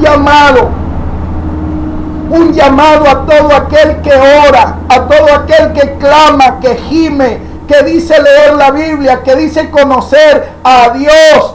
Trino, no trino como sea. Hay que ponerse de pie. Hay que hacer algo, realmente hay que hacer algo. No para tomar el gobierno. No estoy hablando de eso. Estamos hablando de denunciar la hipocresía, dejar de estar dormidos, de vivir a espaldas de la realidad. Nosotros tenemos consecuencia de nuestro silencio, de nuestra apatía, de nuestra falta de compromiso, para que nos vengan a estar durmiendo con discursitos. No, aquí hay que despertar, aquí hay que despertar. Sociedades corruptas hay que denunciarlas.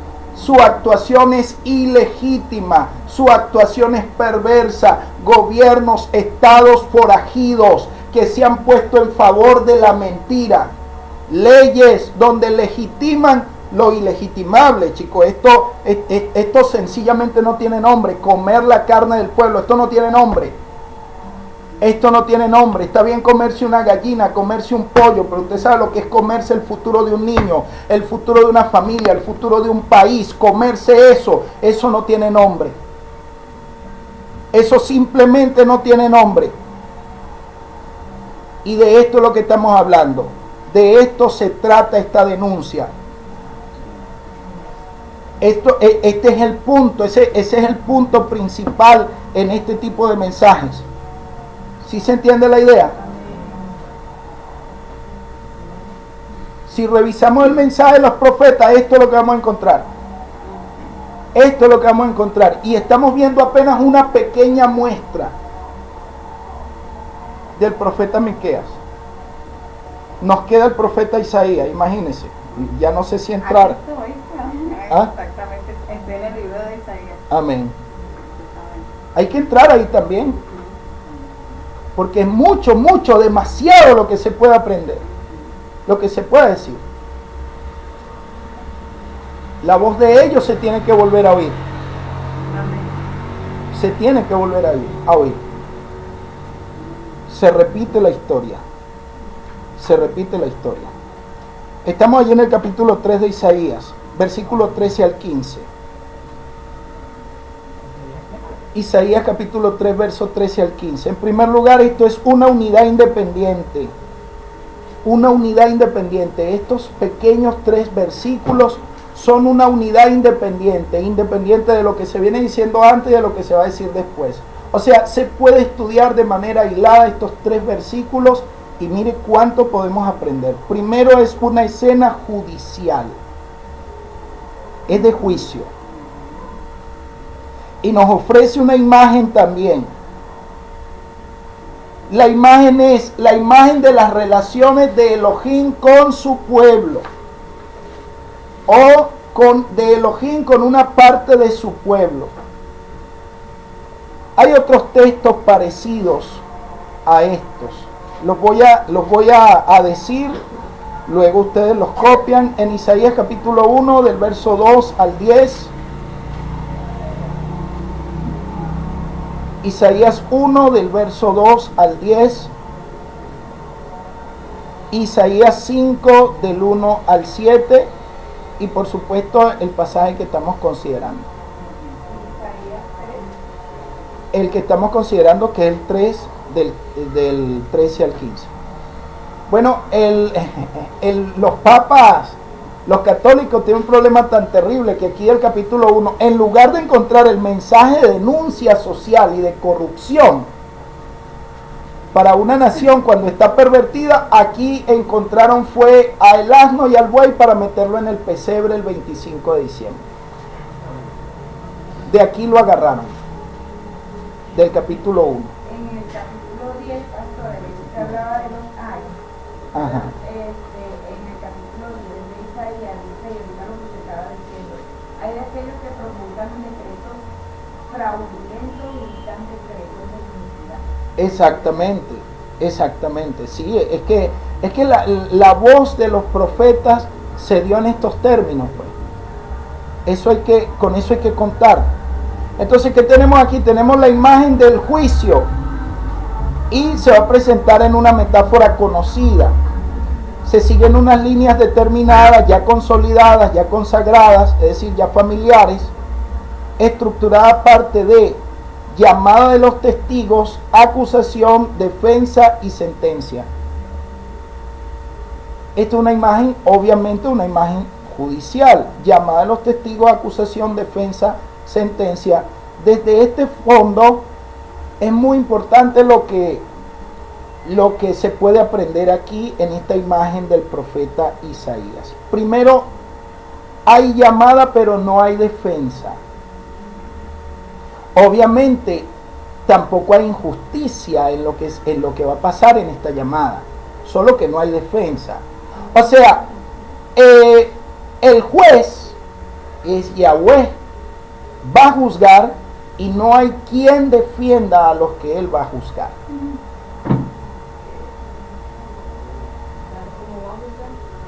¿Se entiende la idea? O sea, es el juicio último.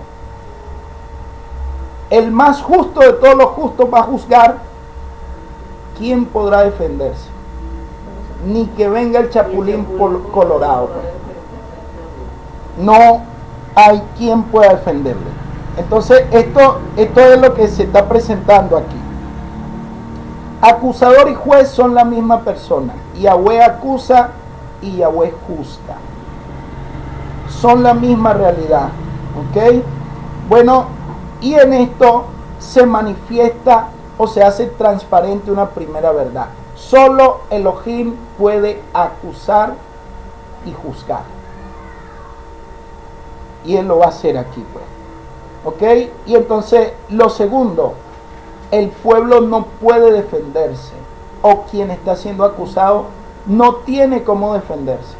Algo muy parecido a lo que hizo el Mashiach cuando le preguntó a uno que entró sin estar vestido de boda, le dijo: amigo, ¿cómo entraste aquí sin estar vestido de boda? Y él se le quedó pegada la lengua, no pudo defenderse. Algo así. Entonces, Yahweh es el juez, Israel es el acusado y es culpable. En este caso no todo Israel, sino una parte de Israel. Si nos da tiempo podemos ver esto.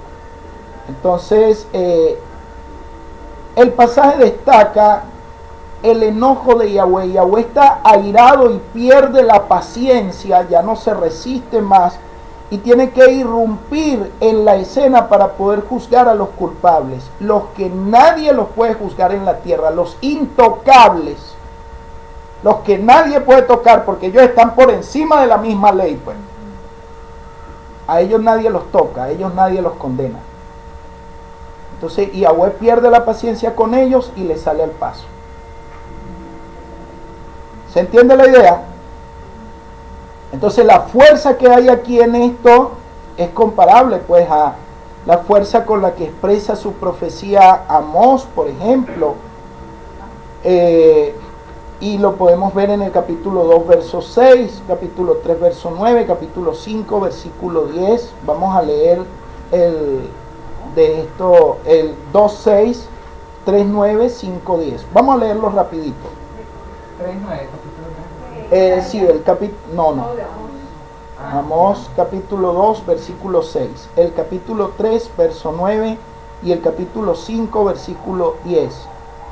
Lectura rápida, por favor.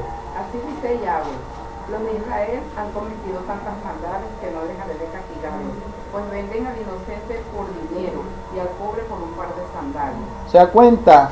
No dejaré de castigarlos. Han cometido maldades, venden al inocente por dinero. ¿No es eso lo que hacen?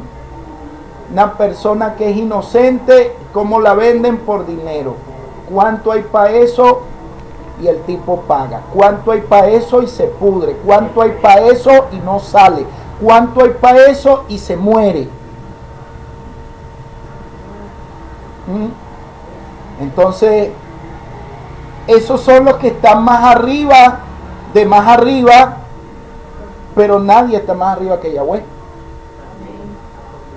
¿Se da cuenta? Ah, bueno. Por eso nosotros debemos esperar en él. 3.9. 3.9, por favor. Proclamen ustedes en los palacios de Asdod y en los palacios de Egipto. Vengan a los montes de Samaria. Vean los desórdenes que hay en ella y la violencia que allí se sufre. ¿Se da cuenta?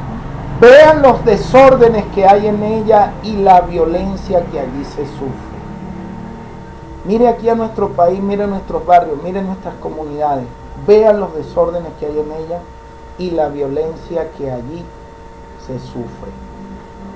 5.10. Hay ustedes que transforman las leyes en algo tan amargo como la gente, la porción de la justicia. ¿Se da cuenta? Transforman las leyes. Hacen morfosis pues con las leyes. Esta versión dice, ellos aborrecen al pobre en la fuente y rechazan al que habla cosas rectas. Ah, eso es otra cosa, imagínense. El que habla lo recto, el que habla con sinceridad, el que habla con verdad, lo rechaza. Bueno, depende del orden del que... Ok. Entonces, el juicio de Elohim se da en medio de esas circunstancias. Es decir, es Elohim luchando con el hombre en favor del hombre. Es Elohim luchando con el opresor en favor del oprimido. ¿Se da cuenta? Entonces, tomar en cuenta esto vale la pena, porque Elohim aparece como abogado y defensor. Aparece como el que lucha contra el hombre y el que lucha en favor del hombre. Es el acusador y juez de los jueces. El juez que no tiene quien lo acuse y que no tiene jueces por encima de él. Bueno, aquí hay uno. Aleluya. Más nada. Eso es lo que nosotros estamos viendo aquí. ¿Por qué razón? Porque Yahweh es el Elohim de los débiles.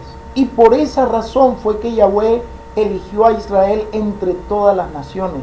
Israel era una nación oprimida. Era débil. Y la hizo su pueblo, pueblo de su elección. Cuando Yahweh empezó a sacar un pueblo o empezó a sacar una familia, fue de la palabra de la promesa que le había hecho a Abraham. ¿Por qué? Porque Abraham no embarazó a Sara siendo ella joven, fue un anciano el que embarazó a una anciana ya menopáusica. Quiere decir que hubo un milagro en el proceso. Quiere decir que lo que van a hacer de allí nace contra toda esperanza y contra todo pronóstico humano. Es un milagro. ¿Sí se entiende la idea? Entonces es tomar en cuenta esto, pues. Entonces, por esa razón se debe estudiar allí pues la mención de la sentencia que se presenta allí. Ahora, hay un problema allí. Léanme el versículo 13 del capítulo 3, obviamente, de Isaías.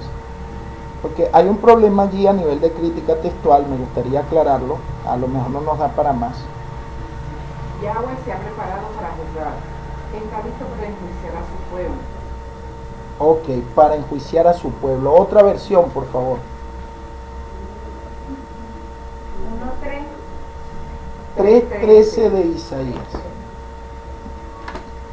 Dice esta lección: Yahweh se levanta para entrar en litigio, está de pie para juzgar a su pueblo. A su pueblo. La peshita. Ok. Otra versión. El Señor está en pie para litigar, para juzgar a los pueblos. ¿Te das cuenta? A los pueblos, a su pueblo. Entonces hay un trabajo a nivel de crítica textual aquí. Aquí mi versión dice: Yahweh se levanta para pleitear, está en pie para juzgar a los pueblos. Allá dice a su pueblo. ¿Qué lectura tomamos? Bueno, yo me inclino por la lectura a su pueblo y no a los pueblos. La Septuaginta dice a los pueblos. El texto masorético dice a los pueblos. La Septuaginta dice a su pueblo y no a los pueblos. Pero los judíos maliciosos, porque aquí se trata de un juicio local, de un juicio para Israel. ¿Cómo lo sabemos? Por el contexto. Por el contexto. Entonces, exacto. Entonces, ¿qué hicieron ellos? Dice a los pueblos, porque ellos quieren hacer de esto un juicio universal. No, aquí no se está hablando de un juicio universal. Aquí se está hablando de un juicio para Israel. Entonces, eso hay que tomarlo en cuenta, porque el contexto obliga a que se lea a su pueblo y no a los pueblos, porque aquí no hay juicio universal por ninguna parte. Usted lee el contexto y no hay un juicio universal. Se trata de un juicio que tiene que ver con Israel. Entonces, la palabra hebrea que aparece allí es rip. Rip. Esa palabra es litigio. No sé cómo digan sus versiones allí. ¿Quién puede leer? Creo que la hermana Isabel dice litigio. También litigio. Ok. Exacto. Ese es el contexto. O sea que es un enunciado general en el verso 13.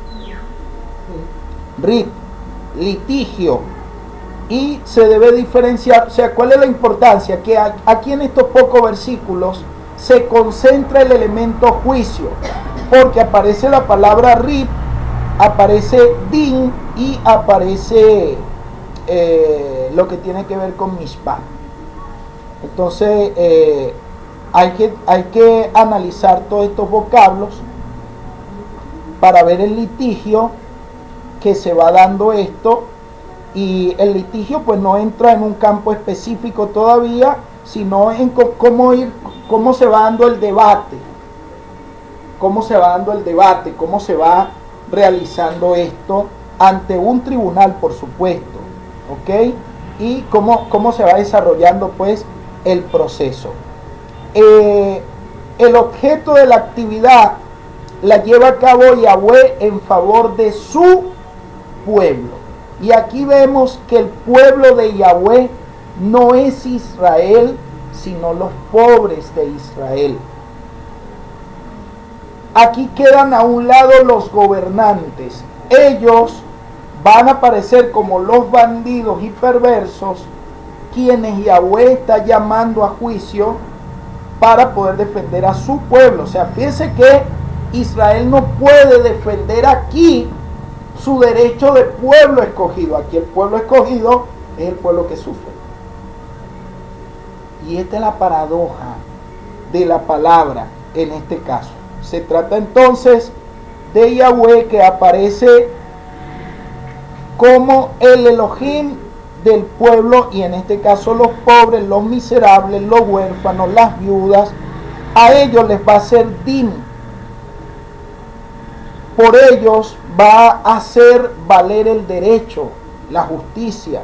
O sea, no es que eso ha perdido el valor. Se trata de una justicia que la asume él mismo. Él asume la capacidad de hacerle justicia. En este caso Yahweh va a juzgar, va a sentenciar, va a condenar, se va a encargar de hacer justicia. Y esto se puede ver pues a lo largo y ancho de los textos cuando Yahweh preside el juicio en un caso, cuando Yahweh quiere hacer justicia.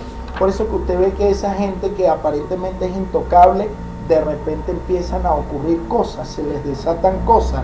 Ah, bueno, probablemente le hicieron así allá, pum, y empezaron a hacer derecho, justicia. Exactamente. Vamos a cerrar con unos textos que voy a dar aquí.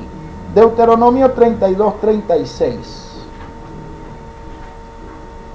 Salmo 135, 14 y Salmo 76 del 9 al 10. Deuteronomio 32, 36, Salmo 135, 14 y el 76 del 9 al 10.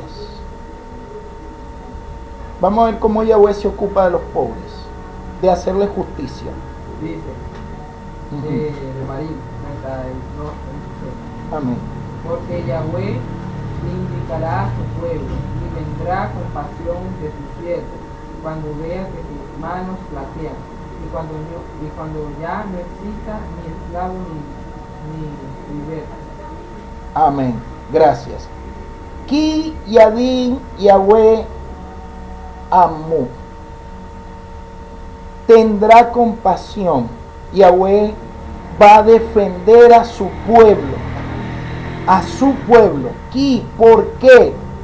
Yadin defenderá. Yahweh Amu, a su pueblo.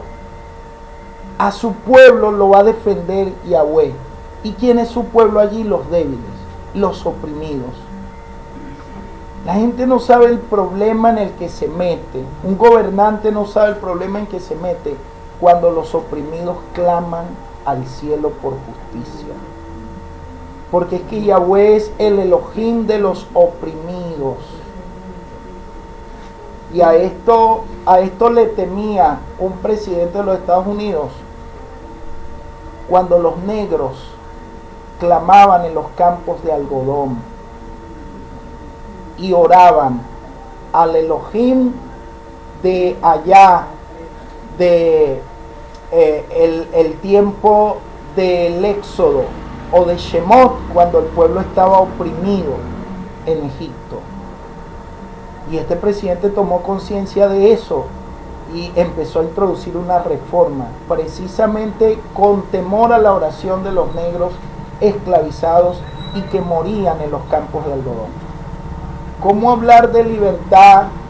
¿Cómo estar tranquilos ante tanta injusticia? Mire, cuando el pobre clama, cuando el pobre gime por justicia, es peligroso esto. Salmo 135, 14, por favor. 14. Ciertamente Yahweh hará justicia a su pueblo y compadecerá de sus siervos. Exactamente. Ki Yadin Yahweh Amu. Exactamente la misma expresión. Se repite aquí. El Salmo 76 del 9 al 10. Cuando Elohim se levantó para juzgar, para salvar a todos sus mansos de la tierra, ciertamente el furor del hombre se exaltará y se ceñirá con el residuo de inútiles furores. Amén. Entonces imagínense, perdón. Dice los santos, esta versión dice los santos. No, los mansos. Aquí dice los necesitados de la tierra. Es mejor la versión, es un poco más clara. Los humildes, los necesitados, los oprimidos, los pobres. Dígame. Estoy notando allí que hablan de que cuando el pobre clama, pero no es necesario allí que la persona conozca a Yahweh, busque el pastor, porque estoy diferenciando. Claro, mi hermana.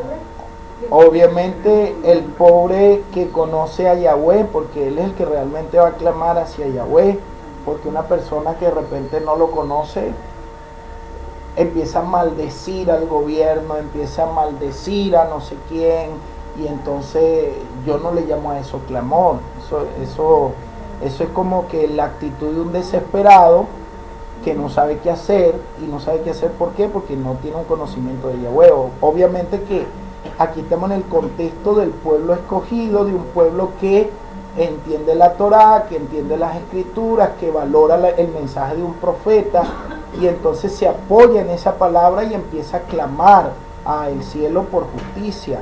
Entonces ese es el verdadero contexto, no el contexto de repente de alguien que fuma tabaco, que roba, que mata, que anda pendiente de ganarse unos reales, de jugar animalitos. No, nada de eso. Pastor, y que también puede ser en el nombre que claman los de aquí de Venezuela, en el preso, que ahí no le están clamando a ningún. Claro.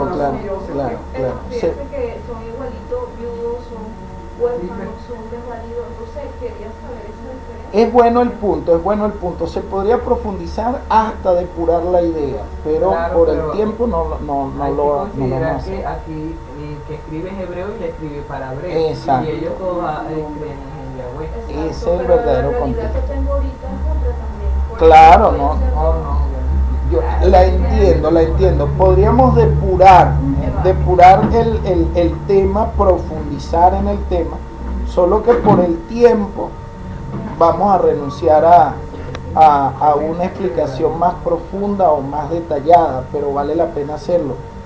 El texto dice: desde el cielo proclamas la sentencia. O sea, cuando Yahweh proclama la sentencia, el término allí es din, para sentencia. Cuando desde el cielo proclama Yahweh la sentencia, de miedo se paraliza la tierra. La tierra se detiene, porque es que no es la sentencia de cualquiera, es la sentencia de Yahweh. De miedo se paraliza la tierra cuando se pone de pie para juzgar. La persona puede gozar de la salud y la prosperidad más absoluta y de repente, ¿qué le pasó? No se sabe. Sí, porque así se dan las cosas, pues. De miedo se paraliza la tierra cuando se pone de pie para juzgar. Mishpat. Juzgar. ¿Ok? Para salvar a los oprimidos de la tierra. Mire la secuencia. Sentencia en el cielo, de miedo se paraliza la tierra, cuando se pone de pie, y lo ha hecho ¿para qué? Para salvar a los oprimidos de la tierra. Para salvar a los oprimidos de la tierra. Hacer justicia al afligido significa defender su derecho. Defender su derecho. ¿Ok? No hay que olvidar esto. Entonces aquí el pueblo de Yahweh debe ser identificado como los pobres, desvalidos, esclavizados. Hay que defenderlos y hacerles justicia. Nos quedamos aquí. No nos da tiempo para más. ¿Se entendió el tema? La función del profeta no es por ahí andar, anda, Yamaha, Kawasaki, rama seca, reverdece, rata, tú, rata, ta. No, es realmente ocuparse de entregar un mensaje, ¿verdad? Un mensaje claro, absolutamente claro, y mantenerse lo suficientemente libre como para que te critiquen de un bando, de otro y del otro, pero que la palabra corra, y que se pueda ver el derecho, se pueda ver la justicia.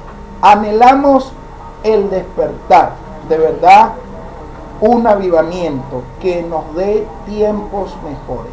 Nuestra crisis no es política, nuestra crisis es definitivamente espiritual. Bueno, Shalom.